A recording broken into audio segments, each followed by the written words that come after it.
اللہم من احییتہ منا فاحیہ علی الاسلام ومن توفیتہ منا فتوفہ علی الایمان آمین آمین۔ کل نفس ذائقۃ الموت، یہ قرآن حکیم میں کئی دفعہ یہ آیت ریپیٹ ہوئی ہے کہ ہر جان کو موت کا مزہ چکھنا ہے، اور یہ بات بالکل طے ہے کہ ہر شخص کی موت کی جگہ، ٹائم، سیکنڈز تک اللہ تعالیٰ نے ڈیفائن کر دی ہے اس کی تقدیر میں، وہ آگے پیچھے نہیں ہو سکتی، نیور، ناٹ ایٹ آل۔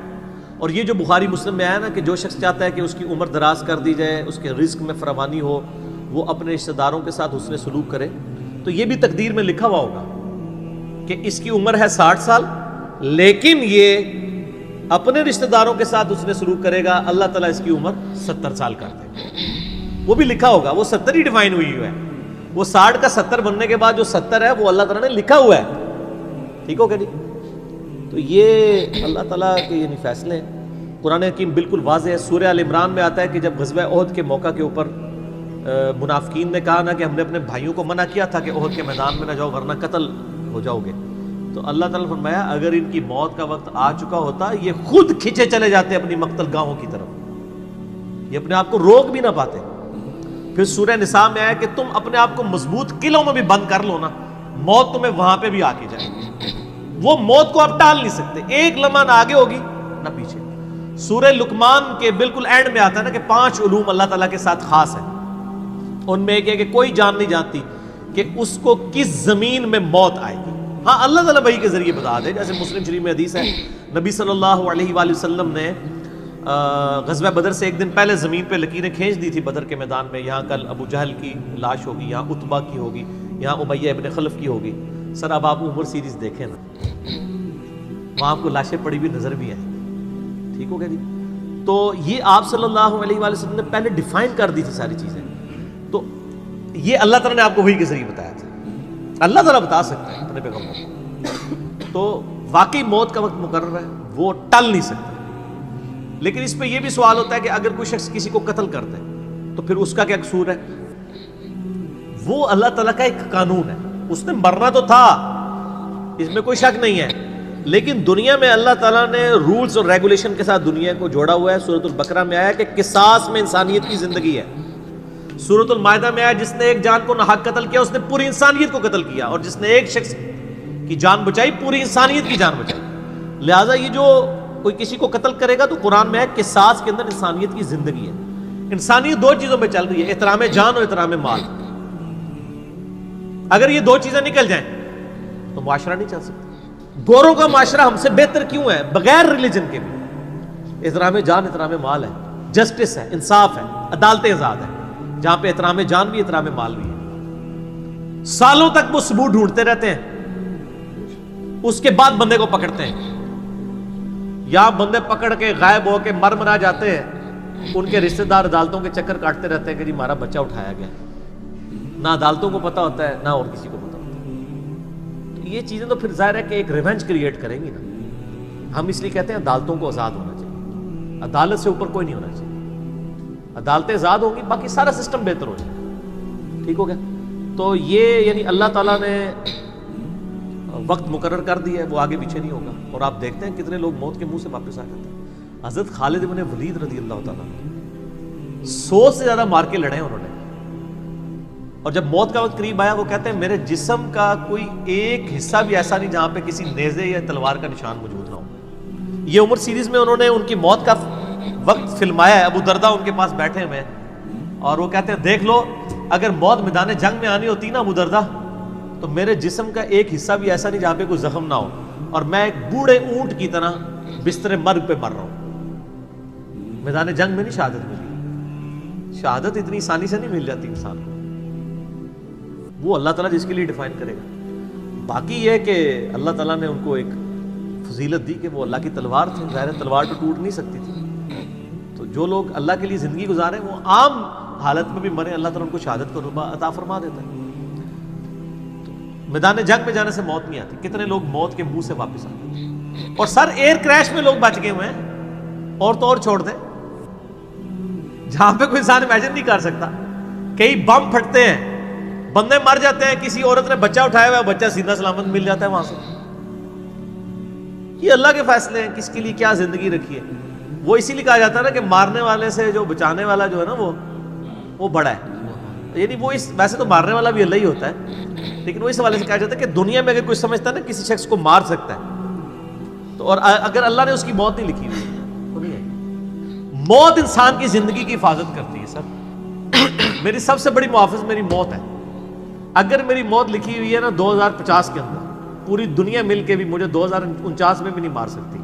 آج 2018 میں تو تصور بھی نہیں. اور اگر میری زندگی لکھی ہوئی ہے 2018 میں ختم ہونی، چاہے وہ ایئر کریش کے اندر ہو، چاہے وہ ہارٹ فیٹ کے ذریعے ہو، چاہے وہ گردوں کے فیلئر کے ذریعے ہو، چاہے برین ہیمریج کے ذریعے ہو، کسی بھی ذریعے سے ہو، تو کوئی اسے بڑھا نہیں سکتا.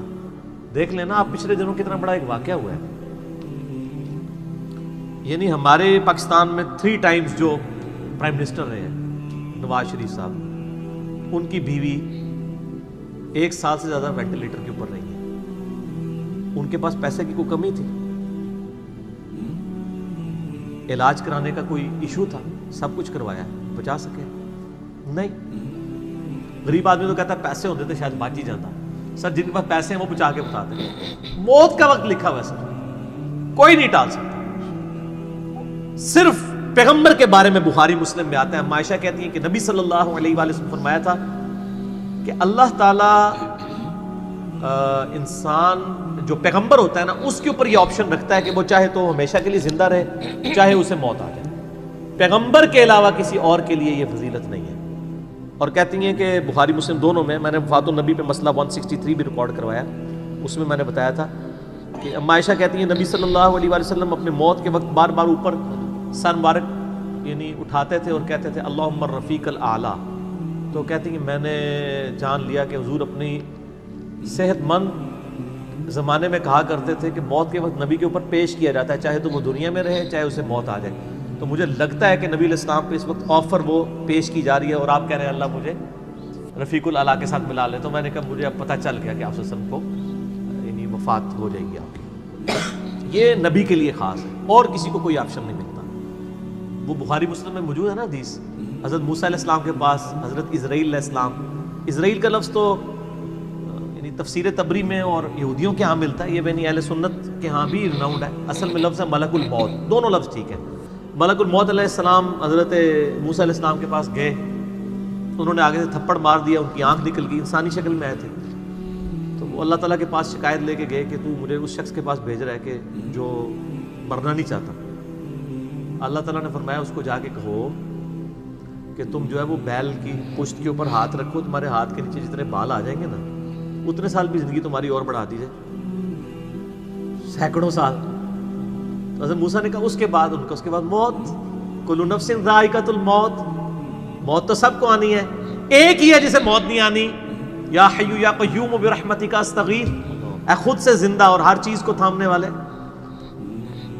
باقی وہ سب کو موت آنی ہے. تو انہوں نے کہا پھر بعد میں آنی ہے تو ابھی کیوں نہیں؟ موت نہیں کوئی ٹال سکتا سر، ورنہ پیغمبروں کے لیے ٹل جاتی. وہ پیغمبروں کو جو آفر بھی لگائی گئی ہے وہ یہ نہیں ہے کہ ہمیشہ زندہ رہیں گے، نہیں، قیامت تک. قیامت میں تو سب کو موت آ ہی جانی ہے، ٹھیک ہے. اور پھر ایک وہ وقت بھی ہوگا جب اللہ تعالیٰ پوچھے گا لمن الملک اليوم، تو کوئی جواب دینے والا نہیں ہوگا، سب کو موت آ چکی ہوگی. سارے فرشتے، جنات، انسان، مخلوقات، اللہ خود ہی جواب دے گا للہ الواحد القہار.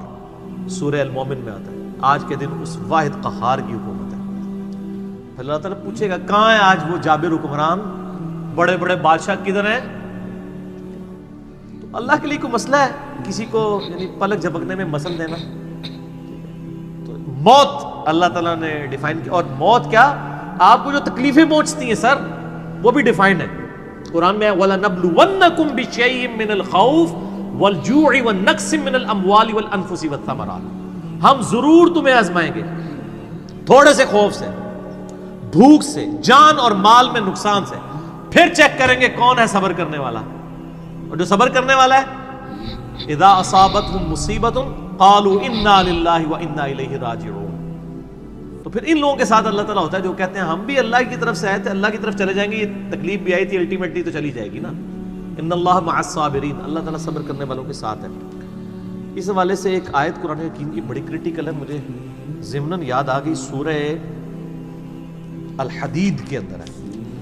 بہت کرٹیکل آیت ہے، اور یہ ٹاپک قرآن حکیم میں صرف سورہ الحدید کے اندر ہی ایڈریس ہوا ہے، اور جس طریقے سے یہ شد و مت کے ساتھ بیان ہوا ہے نا، آیت نمبر 22-23، اعوذ باللہ من الشیطان الرجیم، ما اصاب من مصیبت فی الارض، کوئی مصیبت بھی زمین میں نہیں آتی، ولا فی انفسکم، اور نہ تمہاری جانوں میں، یعنی زمین پہ جتنے زلزلے آتے ہیں، طوفان آتے ہیں، سونامی آتے ہیں، قحط پڑتا ہے، یہ جتنے بھی عذاب آتے ہیں یا تکلیف آتی ہیں، اور نہ تمہاری جان میں، یعنی کسی کو کینسر ہوتا ہے، کسی کے گردے فیل ہوتے ہیں، کسی کی آنکھ ضائع جاتی ہے، کسی کے اوپر فالج کا اٹیک ہو جاتا ہے، کسی کو ہارٹ اٹیک ہوتا ہے، اللہ تعالیٰ فرماتا ہے یہ ساری تکلیف چاہے زمین پہ ہیں یا تمہاری جانوں پہ ہیں، الا فی کتاب من قبل ان نبرأها، وہ تو پہلے ہی ہم نے لوح محفوظ پہ لکھی ہوئی ہے، اس سے پہلے کہ ہم ان کو بھیجے، ڈیفائن ہے، ہونا ہے کہ فلاں تاریخ کو اتنے بجے اس کے ساتھ یہ ہوگا، یہ ڈیفائن ہے۔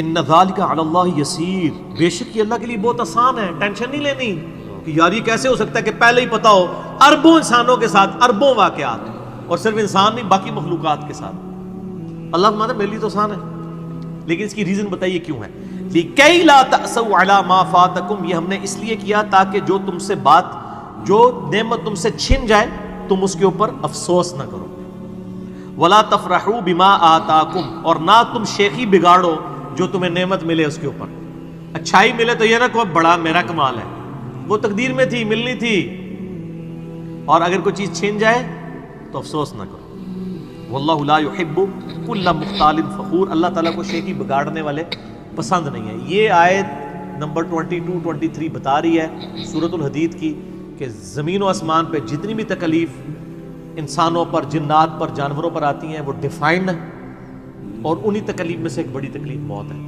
وہ بھی ڈیفائنڈ ہے، وہ کوئی ٹال نہیں سکتا، کوئی کسی کی موت کو ٹال نہیں سکتا، اور نہ کوئی کسی شخص کو موت دے سکتا ہے۔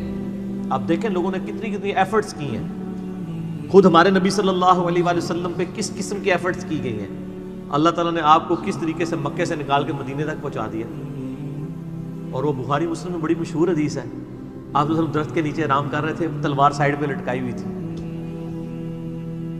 ایک عرابی آیا دشمن، اس نے موقع غنیمت جانا کہ آپ سوئے ہوئے ہیں، اس نے تلوار اٹھائی اور نبی صلی اللہ علیہ وسلم کے یہاں پہ رکھ دی اور کہا محمد آج تجھے میرے ہاتھوں سے کون بچائے گا؟ تو نبی صلی اللہ علیہ وسلم نے کوئی کانفیڈنس لوز نہیں کیا، ان کو پتا تھا والذی ارسل رسولہ بالہدی ودین الحق لیظہرہ علی الدین کلہ، اللہ نے اپنے نبی کے پیچھے اللہ ہے، ان کا اللہ بچائے گا، اللہ جب سنا اس کے ہاتھ کانپنے شروع ہو گئے، اس کے ہاتھ سے تلوار ہی گر گئی، نبی علیہ السلام نے وہ تلوار اٹھائی اور کہا اب تجھے میرے ہاتھوں سے کون بچائے گا؟ یہ بخاری مسلم دونوں میں یہ واقعہ، اس نے کہا آپ تو معاف فرمانے والے ہیں، درگزر فرمانے والے ہیں، تو یعنی آپ کے وہ حسن اخلاق سے پھر متاثر ہوا، مسلمان ہو گیا۔ مسئلہ یہ ہے کہ یہ کانفیڈنس آپ کو ہونا چاہیے۔ بخاری مسلم میں حدیث ہے کہ غزوہ حنین کے موقع پر کچھ صحابہ کی زبان سے نکل گیا کہ بدر میں تو 313 تھے، غالب آ گئے تھے، آج تو ہم 12,000 ہیں، کافر تو بڑے تھوڑے ہیں، اور یہ ذکر سورۃ الانفال میں آیا غزوہ حنین کا، یہ فتح مکہ کے بعد بھی ہوئی تھی یہ جنگ، مشرکین عرب سے آخری جنگ قبیلہ حوازن کے خلاف۔ اللہ کا ماتا جب تم نے یہ جملہ بولا نا پھر تمہیں بھاگنے کی جگہ نہیں ملتی تھی، حوازن کے لوگوں نے جب تیر چلائے تو 12,000 میں سے صرف 80 بندے نبی علیہ السلام کے ساتھ رہ گئے، باقی سب بھاگ گئے۔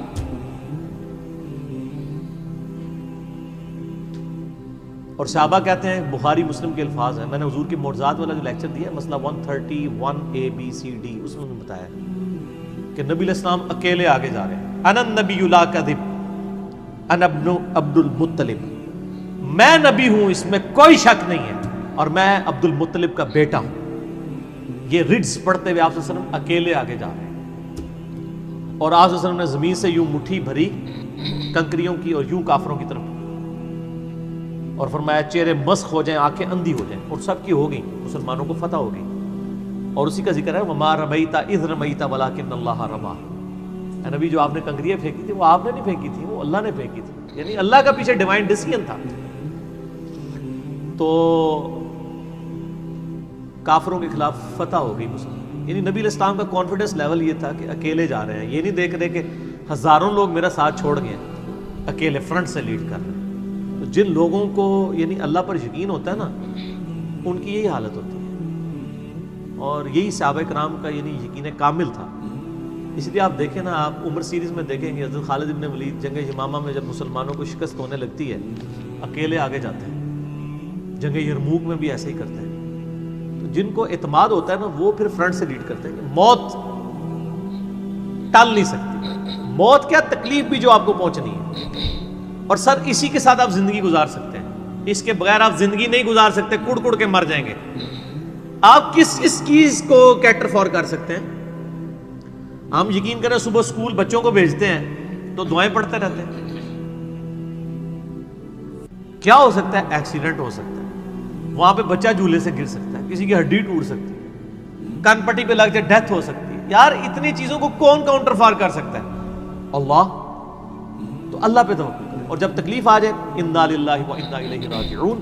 صحیح مسلم میں حدیث ہے، نبی صلی اللہ علیہ وآلہ وسلم نے فرمایا جو شخص تکلیف کے وقت فوراً پڑھ لے انا للہ و انا الیہ راجعون اللہم اجرنی فی مصیبتی واخلف لی خیرا منہا، اللہ تعالیٰ اس کو اس کا بہتر نعم البدل عطا فرما دے گا. میرے یوٹیوب پہ کلپ بھی ہے اس دعا کے اوپر، مصیبت اور پریشانی کے حوالے سے یعنی بہتری کے لیے دعا، یہ کر کے لکھیں تو آپ کو کھل جائے گا. یہ آپ کو مشکات میں کتاب الجنائز چیپٹر میں پہلی جلد میں دعا مل جائے گی صحیح مسلم کے حوالے سے. ام سلمہ کہتی ہیں کہ جب میرا خامن فوت ہوا تو میں نے یہ فوراً دعا پڑھ لی، انا للہ و انا الیہ راجعون، ہم بھی اللہ کی طرف سے ہیں، اس کی طرف لوٹ کے جانے والے ہیں. اللہم اجرنی فی مصیبتی، اے اللہ مجھے اس مصیبت میں بہتر اجر عطا فرما، واخلف لی خیرا منہا، اور مجھے اس سے بہتر بدلہ عطا فرما دے. کہتی میں دل میں سوچ رہی تھی کہ اس سے بہتر مجھے خامد کیسے مل سکتا ہے؟ ابو سلمہ سے بہتر تو انسان حضور کے صحابہ میں بھی کوئی نہیں ہے. عدت گزاری تو نبی علیہ السلام نے رشتے کا پیغام بھیج دیا، ام المومنین بن گئی. اور ہماری وہ ماں ہے جو سب سے آخر میں فوت ہوئی ہیں، واقعہ کربلا کے بھی بعد فوت ہوئی ہیں، ام سلمہ. واقعہ کربلا ان کی زندگی میں ہوا ہے، ام سلمہ رضی اللہ تعالی عنہا. تو یہ دعا یاد کریں، انا للہ و انا الیہ راجعون. اتنا حصہ تو قرآن میں ہے، باقی صحیح مسلم میں اللہم اجرنی، اللہم اجرنی، یہ جھٹکے سے پڑھنا ہے. اللہم اجرنی فی مصیبتی واخلف لی خیرا منہا. تو باقی ہم تو دعائیں کر سکتے ہیں، باقی صبح شام کے اذکار ہیں، اللہ کی طرف رجوع لائیں، وہ اتنی چیزوں کی حفاظت کرنے والا ہے. باقی سب سے بڑی تو حفاظت یہ ہے جو سورہ غافر میں سورہ المومن میں آیا کہ اصل میں کامیاب وہ ہوا جو دوزخ کی آگ سے بچا لیا گیا. سر دنیا میں آپ کو کوئی کتنا عذاب دے لے گا، الٹیمیٹلی تو موت آ کے آپ کو آزاد کر دے گی. جب فرعون کے دربار میں وہ جو جادوگروں نے کلمہ پڑھ لیا تھا تو اس نے کہا تم نے میری اجازت کے بغیر پڑھ لیا، میں تمہیں تمہارے مخالف سمت کے ہاتھ پاؤں کٹوا کے تمہیں سولی پہ چڑھا دوں گا. تو انہوں نے کیا کہا تھا؟ انہوں نے کہا تو جو کچھ دے گا دنیا کی زندگی میں عذاب دے سکتا ہے نا، کوئی شخص کسی کے مرنے کے بعد تو اسے عذاب نہیں دے سکتا نا. وہ لاش تو وہ لاش ہی پڑی ہے نا، اصل چیز تو روح تھی نا. تو تیرا اختیار تو دنیا کی زندگی تک ہے. تو یہ کانفیڈنس لیول ہونا چاہیے کہ کوئی کسی شخص کو کتنی تکلیف دے لے گا، موت تو پھر بہرحال تکلیف سے آزادی کا ذریعہ بن جائے گی. اگر پھر اللہ کی مرضی کی زندگی گزاری ہے تو آزادی کا ذریعہ ہے، ورنہ اب تو کہتے ہیں کہ مر جائیں گے، مر کے بھی نہ چین پائے تو کدھر جائیں گے. تو سر یہ لوگ تو کہہ دیتے ہیں نا مر گئی تو جان چھٹی، نہ، مرنے تو بعد جان پھڑی گئی، چھٹی اس کی جس نے دنیا اللہ کی مرضی کی گزاری. جس نے دنیا اپنی مرضی کی گزاری تو اس کی جان تو پھر مرنے کے بعد اور پھنس گئی. ٹھیک ہو گیا جی. تو موت کا وقت مقرر ہے، کوئی نہیں ٹال سکتا.